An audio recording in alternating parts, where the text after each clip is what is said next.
Hello everyone! Today, gagawa tayo ng hot mocha latte.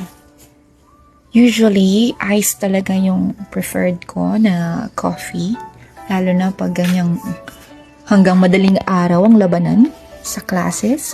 Pero dahil wala akong ice at tamad akong pumunta kina tatay para humingi ng ice. So, hot na lang yung gawin natin.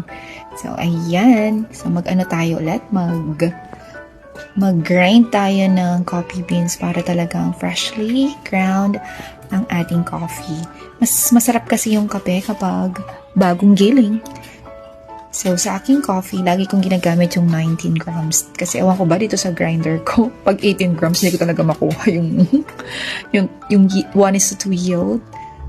Dito sa Benguet beans, 19 grams, mas madaling kuhanin yung 1:2 yield sa 19 grams.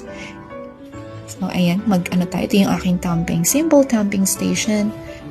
Gumagamit lang ako dito ng distributor para equally distributed yung ating ground coffee. Kasi pag hindi yan distributed equally, magcha-channeling, prone sa channeling, at mahirap talagang makuha yung 1:2 ratio.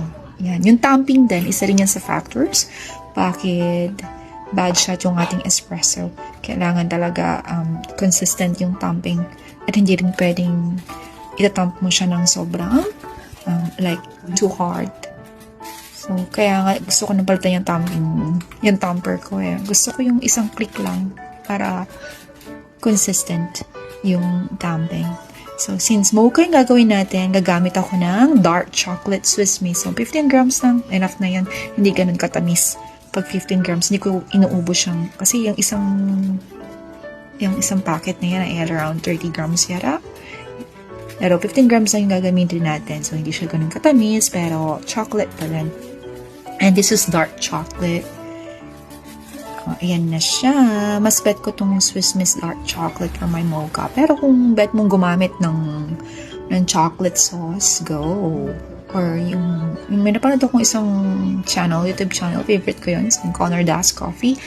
Ang gamit nila dun sa shop nila ay yung chocolate mismo, yung easy melt chocolate. So, ayan, mag-ano na tayo ng milk. So, ngayon gagamitin ko ay low-fat milk. This is from Selecta. So, ngayon ko lang gagamitin ito sa hot coffee kasi iced coffee nga yung ginagawa ko pag ito yung gamit ko.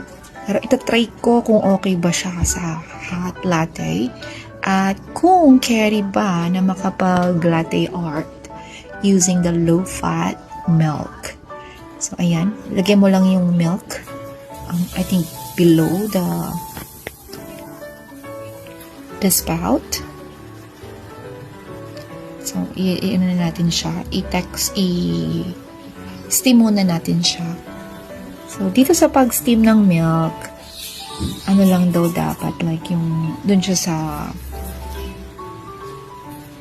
below the surface ng milk, and then mag-i-induce tayo ng air for 3 to 5 seconds, and after that, the texture raise na natin. Parang ipi-break na natin yung foam into microfoam using a vortex. So, kailangan mong, so, home ano lang kasi ito eh, home use coffee machine. So, hindi siya kasing lakas ng mga nasa coffee shop. Yung pressure. Kaya mas matagal siya. So, i-mix muna natin yung chocolate powder at yung espresso. Combine natin siya together using a stirrer para talagang masarap ang ating mocha latte bago natin ilagay yung ating steamed milk. So, dito para equally or even yung ating foam. So, i-transfer natin siya sa another jug. Napanood ko lang to So, sinusunod ko lang siya according to sa tutorial. So, ayan.